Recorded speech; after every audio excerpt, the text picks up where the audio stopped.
Hello and welcome to Take Back Time. My name is Penny Zenker and I'm your host. And on this show, we are helping you. What does take back time mean anyway? It means that we want to help you to work smarter. And so today I have Debbie Allen on board and she's amazing. She's a certified speaking professional and she's one of the top professional business speakers in the world. She has a professional speaker. She's been one for over 25 years. She's presented before thousands of people in 28 countries around the world. And so she knows her stuff, right? She speaks for diverse groups of business conferences worldwide and mentors entrepreneurs who want to be positioned as experts in their industry. Debbie's been an entrepreneur and business owner since she was 19, and she's built and sold numerous million-dollar companies in diverse industries. She's also a best-selling author of 9 books, including The Highly Paid Expert and Success is Easy, which we're going to talk a little bit about today, and VIP contributor. And she's featured a featured business mentor for Entrepreneur Magazine, and all of that jazz. Like, she is all that and a bag of chips. So Debbie, welcome to the show. Oh, my pleasure. Thanks for having me here, Penny. So, after reading that intro for you, I'm just intrigued. What was your first business at 19? I joined a family business when I was, I was still going to high school, and I would take the school bus. Instead of going home, I would take it to the family business. And my dad started a car rental business. So he was a car salesman for 20 some years. And then he started running the leasing or the rental division. And he went, hey, I could do this. And we started out with 5 rental cars outside of Gary, Indiana, which was the #1 place in the country for car theft. So, hey, good idea to rent cars when everybody's car is getting stolen. Yeah.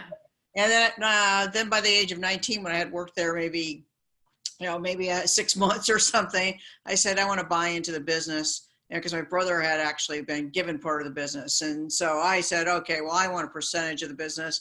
I want to buy into it because then I'm going to act like a business owner. I'm going to be part of this from the beginning. And that was life-changing, to be thought of as an entrepreneur at such a young age. And I think about the stuff I did in my 20s. My dad would just like start these businesses and then leave it up to me and my brother to run them. And we didn't want to go out and get JOBs, so we have to spell it because that's how terrifying that is to us, the way we think as entrepreneurs. So I've never applied for a job in my life. I've never attended a day of college, went right into that family business and learned from the school of hard knocks. I hear you. So when you talk about success is easy, you're not talking about it in theory. You're talking about it in practical lessons that you've learned. Is that right? Most definitely. And so, it can be taught to anybody, because if you don't have an answer, it's actually, success is easier than failure. But people realize that, oh, success is so hard. It's so much work. It takes a commitment. If you're doing the right thing, it's not ever considered work. And that's what I've learned. I've always felt if it was hard, or if it wasn't fun, then it's not getting easy. And that means I need to reinvent what I'm doing, sell a business, move on, whatever. If it flows, something's wrong. Yeah, something's wrong, right? Or you can't build relationships from it, or you can't get clients. So when it's lined correctly, it's there. And when you think about it, Penny, success is easier than failure, because success is surrounding us everywhere. Right on the internet right now, they're listening to your show, Take Back Time, and they're learning everywhere. You can just turn on your computer now. You don't have to leave your house. That's right. People used to go to the library, and it's surrounding us with YouTube and Google, all the information that's in front of us. Failure, you have to kind of work for failure. I think I look at things completely different. Yeah, that's a great statement. I like success is easier than failure, because there's a lot that makes sense in that. I think people should journal that and see what that means to them, right? And how that shows up. So that's a good exercise. Yeah, most definitely. In fact, that's the first chapter in the book, is what does success mean to you? Right. Because I think that people think that they're a failure even when they're a success, because they define their success by what other people think success should be. But if you really define success on your own terms, you can make success easy in just about anything you do, because it isn't just a number. It's an emotion. It's a feeling. It's it's totally giving more than anything. I agree. Yeah, it's tons of things. I say that about productivity as well. So, in the beginning, people are like, oh, what are you talking about? I said, productivity it's a feeling. We're not machines. It's not about output. If I feel productive, it goes down to the same thing as success. What you're saying is it goes down to, well, how do I define it? And what is that, what are expectations am I setting and intentions, and how am I going about that? So I believe there's a lot, that's the same thing to me. How would you define productivity?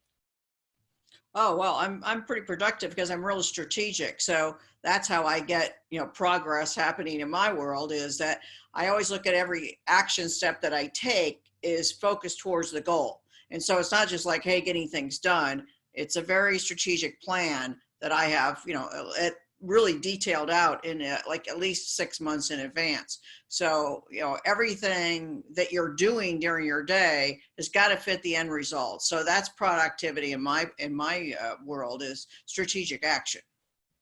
Love it. Absolutely. We have a lot in common. Every time we talk, I see that there's a lot of similar thought processes and whatnot. So I love that. So in your book, you also talk about getting your ask in gear. What does that have to do with being successful? I mean, getting your ask in gear. Yeah. So actually, it's funny, Penny, because you were on my podcast, I'm on your podcast, because we were actually in a group class together, and in the chat box we were asking, and you know what?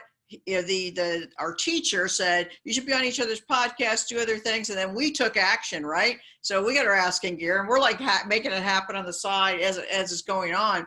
And so that's just one example, but how my book, Success is Easy, became a bestseller, how I got my major publisher, Entrepreneur Magazine, was getting my ask in gear in a session. So I was sitting in a session at the National Speakers Convention, and I raised my hand, and 100 people, nobody else raised their hand, and said, oh my gosh, it's amazing. How did you get your book in Entrepreneur Magazine?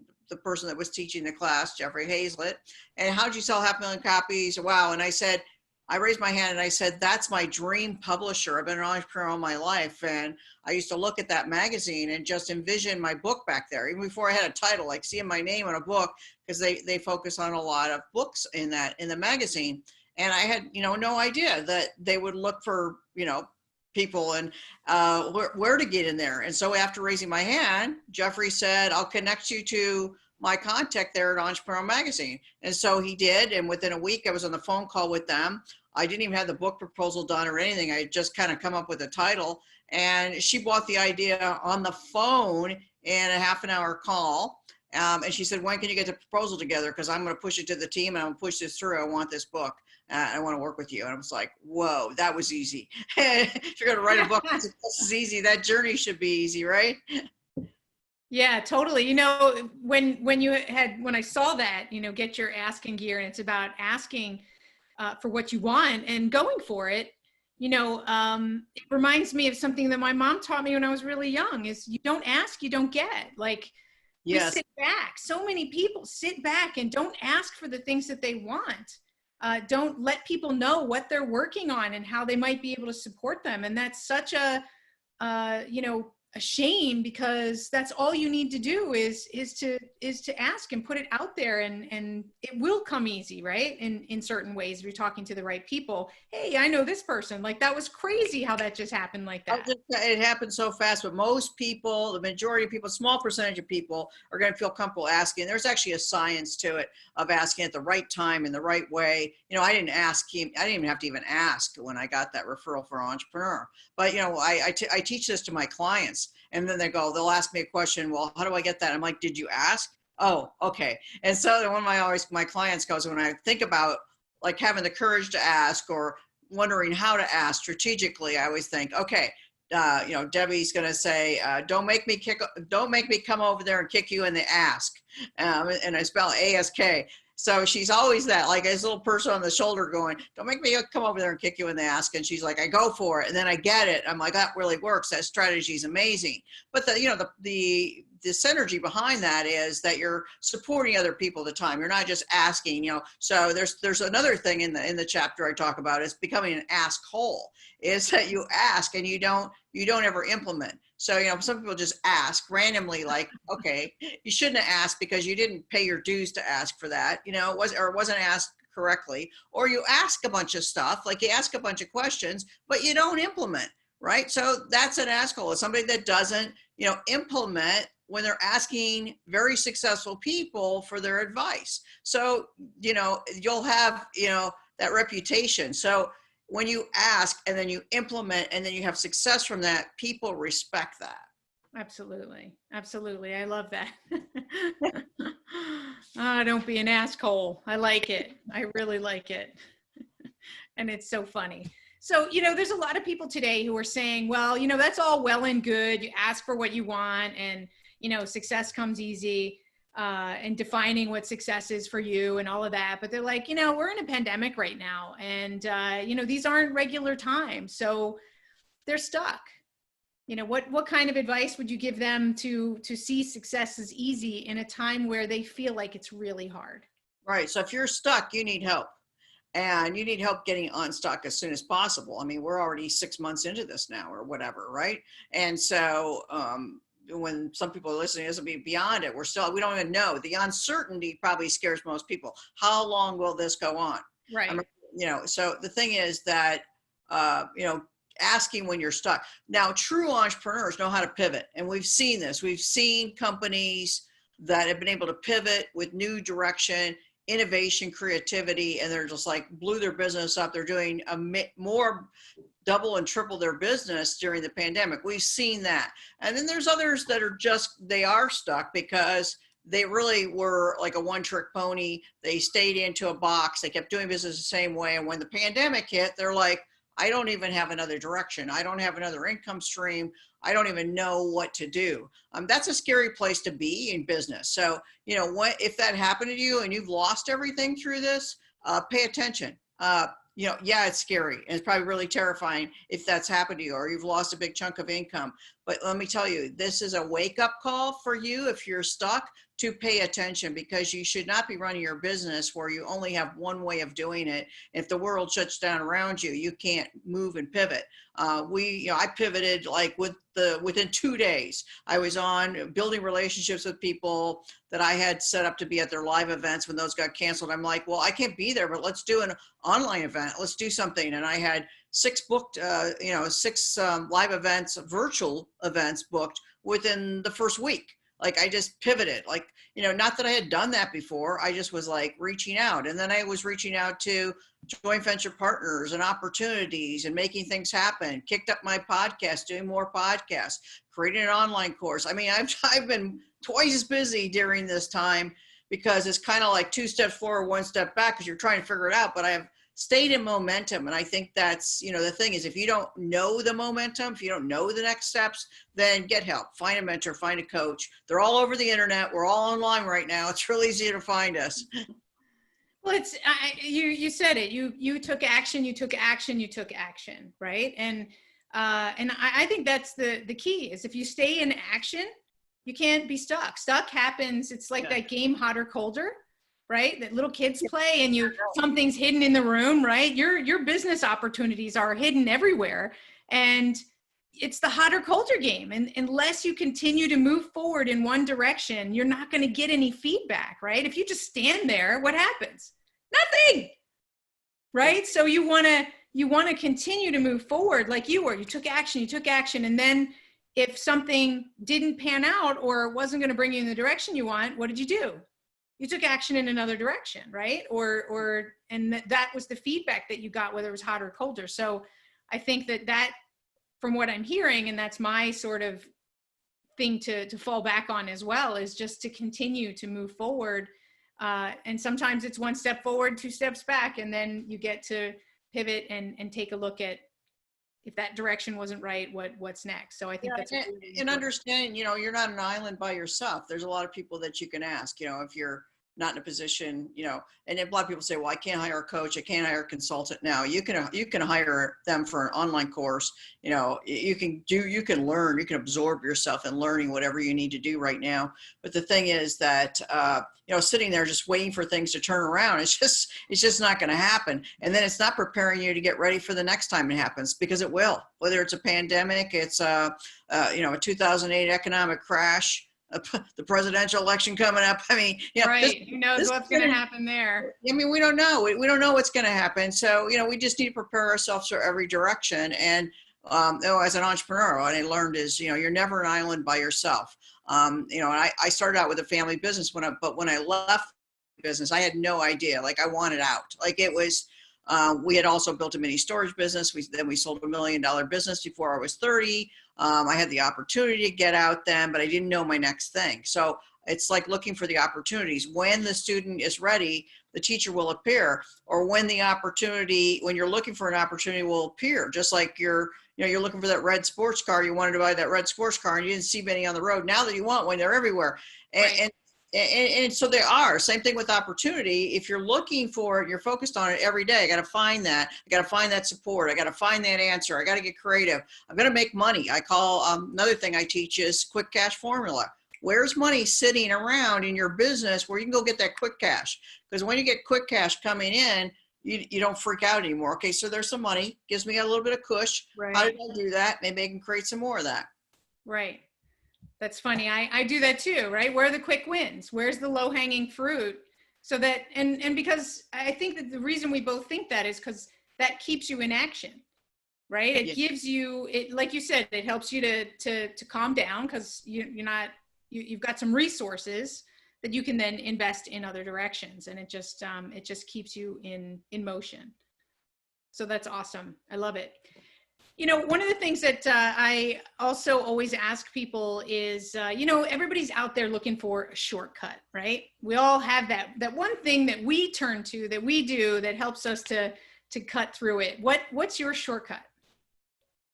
Shortcut in business? Your productivity shortcut, or in business, like something that productivity shortcut. Productivity shortcut is, okay, I want to make, I want to achieve this goal. So if I'm really clear on the goal, I have to have like a vision, whether you draw it out or it's in your head. Like, I know what that looks like. I'm very good at visioning and creating things. So I can say, I want this, but here's the key is you don't have to know the how. A lot of people get stuck on the how. The how will appear once you start taking action through the productivity, as you mentioned, Penny. And it's like, and so I would just focus on that every day. That's my shortcut, but because that vision and direction will get there. You just keep plowing through, and opportunities will show up, and the how will show up, and the right people will show up to support you. I mean, you have to be surrounded with really empowered people. And then when you're around empowered people, successful people, like-minded people that think positive, things speed up automatically. And I have never known the how, on anything, Penny. So, it was just getting in momentum and then, figuring out along the way. So I think that's the fast track, is just allowing it to come to you when you're taking action. Having that vision, that clarity. Is there a tip that you suggest for people that that don't have that clarity? Like they are a little bit stuck and they're not really sure what it is that they're envisioning as their next step, or maybe they're not stuck, but they're like brought their business to one level and they want to take it to the next level, but they're not sure what that is, in its context. How you have something to step they can take? Yeah, it's a question I ask everybody before I ever start working with them. Where do you see yourself and your business 1 year from now? So now we take it deeper and we go, where do you see it? What does it look like? How does it feel? Where are you working? Who are your most ideal clients? How are they finding you? And how are you working your business? Because I had to actually envision that, because I was on a world tour for about 3.5 years traveling. And my vision was like, today I'm in Singapore, tomorrow I'm in India. It was like, go, go, go. It was crazy. It was careful amazing. What you wish for, right? Yeah, right, exactly. I wanted that, right? It was bigger than I imagined. And so then when I had to reinvent again, I'm like, what would that look like if I created a business lifestyle and just had my business what I wanted to do every single day, work more in my home because I got so burned out on travel. Right. So I actually drew this house that I'm in right now. I'm in my conference room right now, where I hold my VIP days, and I have small group trainings in here. But I wrote the vision of what the house would look like, and it would have a small conference room, and it would have a guest house where people could come and stay when they're working with me, and it had a courtyard with a fountain, and I mean, I just drew it all out, and I wasn't even really looking to buy the house then or find the house. And then I stuck the paper away, and then a year later, I pulled it out, and I went, oh my gosh, look at this. It's every single thing on this list. This is exactly what I had vision as a business lifestyle. And I switched it completely from traveling internationally to having people come to me, and I don't even have to go to the airport, right? And so that's a perfect thing right now. We're talking about it, in the pandemic, because I actually created this after the 2008 economic crash, because I never wanted that to have to happen to me again, where I had to be an event, I had to travel, I had to count on other people like that. I wanted to do a business the way I wanted to do it. And even when my VIP clients couldn't fly out here during the pandemic, when they had the days booked, I started selling virtual VIP days, and I had never sold those before. I have another event that I only did live once a year, and it's like this month I'm going to take it, my Speaker Sales Mastery. It's I could only put 20 people in a room, and I'd only do it once a year. And now I'm like, oh, well, hey, I'm going to take that online. Now I'm going to take it online so more people can learn how to speak and sell online. So it's just rethinking how am I doing it? And then it's all, like I said, I teach positioning. So it's how you position your business to still get those clients, but do it in a different way where it's easier.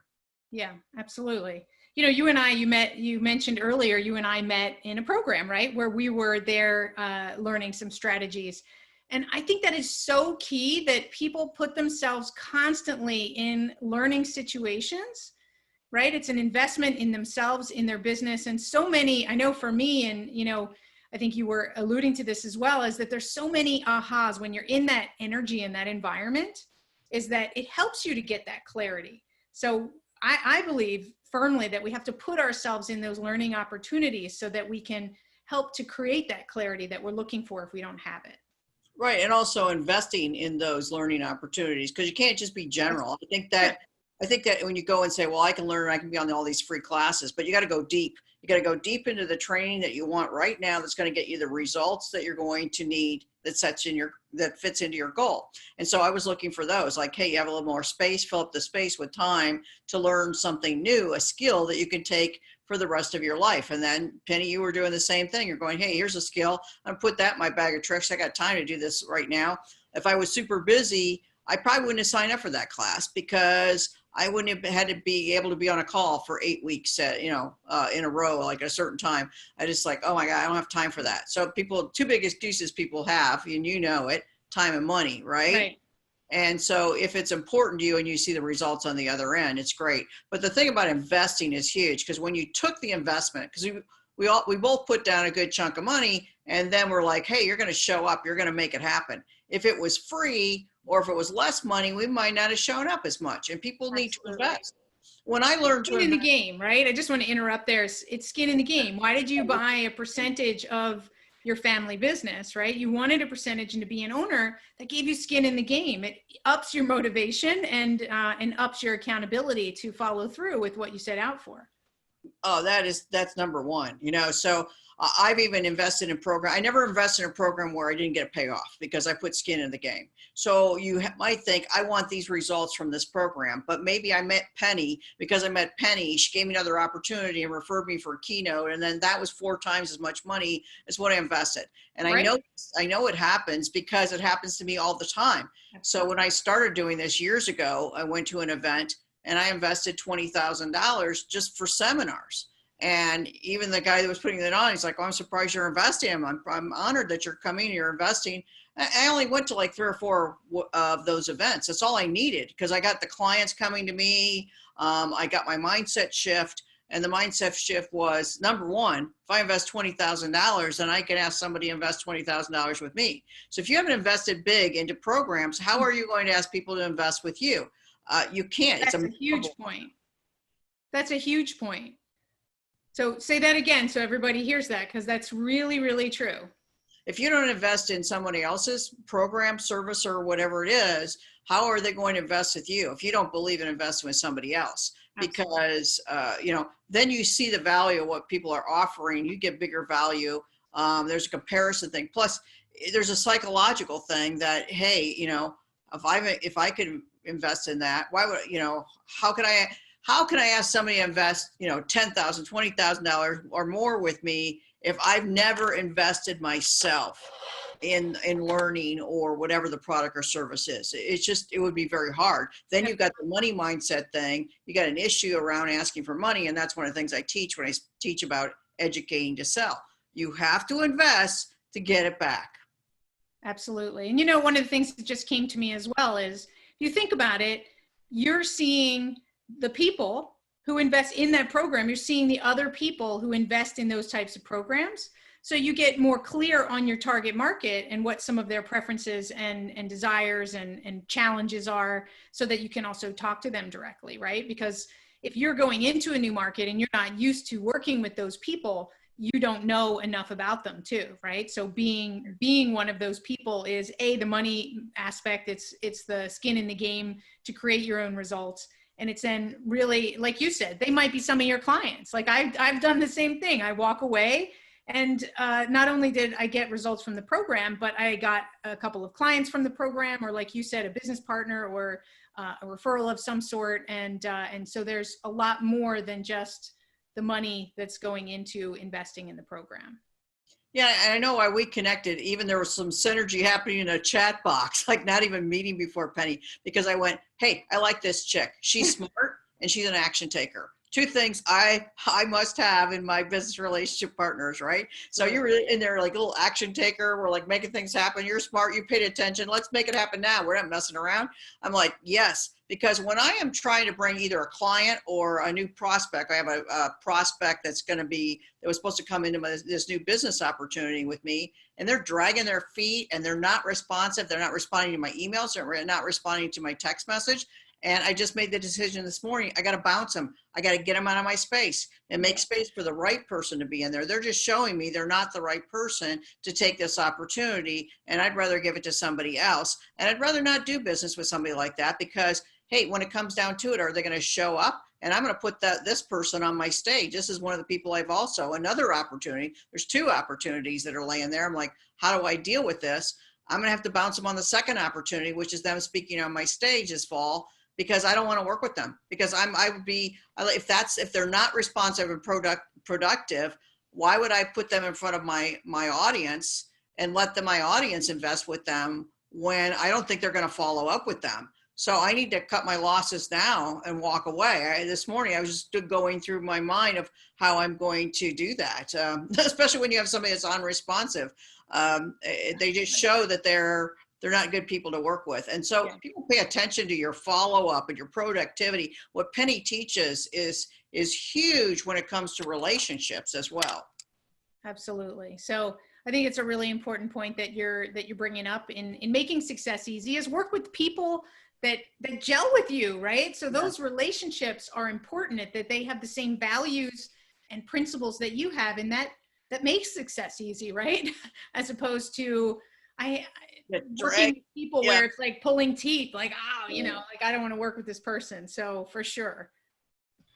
So Debbie, is there anything else before we're going to have to shut down? Because I know people after 30 minutes, their eyes start to glaze over and roll back in their heads there. So is there anything else before we shut down that you want to share? And of course, I want you to share any links that you have so that people can connect with you directly. Well, they want to connect with me directly. They just go to debbieallen.com. DebbieAllen.com. You'll see everything I do with my mentoring programs, my events, all of that. And then I'm not going to give you a link for a big valuable gift. It's called Client Attraction Success with Ease. clientattractionsuccesswithease.com. And on there, you're going to get a 30-page action guide, because this just fits perfectly in what you're doing with productivity. Action guide with marketing steps that I provide you. And then also a webinar to help you with that client attraction too, which we all want right now. Is more clients, more money. So those are two great gifts for you. That's huge. Thank you so much. My pleasure. So thanks, Debbie, for being here. These were great nuggets, great conversation. Love chatting with you. Same here, Penny. You have an awesome day. Keep being productive, right? That's right. That's to you guys. So don't forget you're listening to Take Back Time. I'm Penny Zenker, and we will see you in the next episode.